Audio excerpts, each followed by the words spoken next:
How was your camp this time around? And in regards to the camp, how long was your camp? My camp was about 4 weeks, and we did lots of cardio. That's where we thrive in at Victory MMA, that and explosiveness. All right.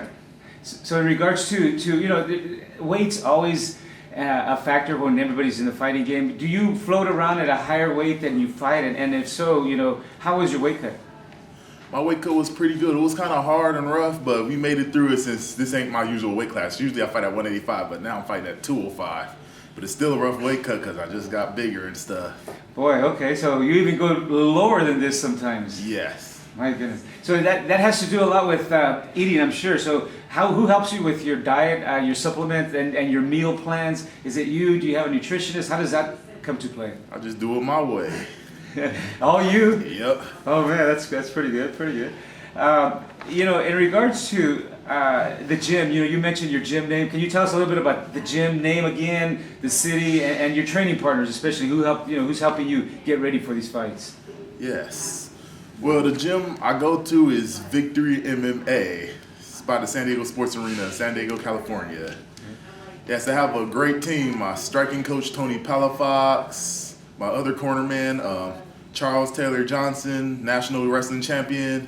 Then I have a few other guys there like Craig Baker, Jocko, Junior, Jeff Glover, jiu-jitsu specialist, Dean Lister, jiu-jitsu specialist too. So it's a well-rounded gym. You got striking, jiu-jitsu, and wrestling. So if they want to go anywhere on the mat or keep it striking, he's going to be in for a big, short night. So you sound like your gym where you guys come from, you have some good, well-rounded coaches there. Any one coach in particular that you want to do a shout out to, or just tell them, or a teammate that really making you go to the next level? Well, my two main cornermen, Tony Palafox and Charles Taylor Johnson, because without them, I wouldn't be where I am today. Okay. They're really good. They keep on me. They make sure I make it to the gym all the time. We train every day. We hold pads for each other. Make sure my cardio is great and on perfect, way better than my opponent. So you never see me in a fight get more tired than my opponent. I will break them. Nice, nice. As kids, we grew up doing sports, some martial arts sports, combat sports, or not. And, we still get in the cage and start fighting. But what was your sport of choice, combat sport, when you were growing up?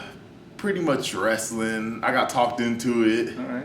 And the way I got into fighting was like I was at Blockbuster and I seen a UFC video, like, ooh, fighting. We watched it, became a big fan of it. So you're a wrestler by trade, and if so, what styles of wrestling did you do? Folk style wrestling and a little freestyle off season too. So I did both, back and forth.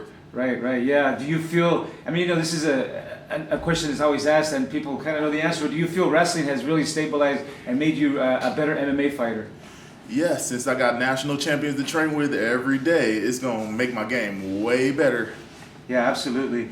In closing here, what other comments or statements do you want to say here to perhaps your fans or your opponent or in closing comments here? I would like to say to my opponent that you picked the wrong guy. You think it's fun and games and talking all this crap and you don't like wrestlers. But I guarantee you're going to be on your back and wish you didn't get in there with me because Black Dynamite is going to knock you out. Great. Thanks a bunch, Justin. Black Dynamite here from Tachipales Fights 29. Thank you, sir. Just a couple photos.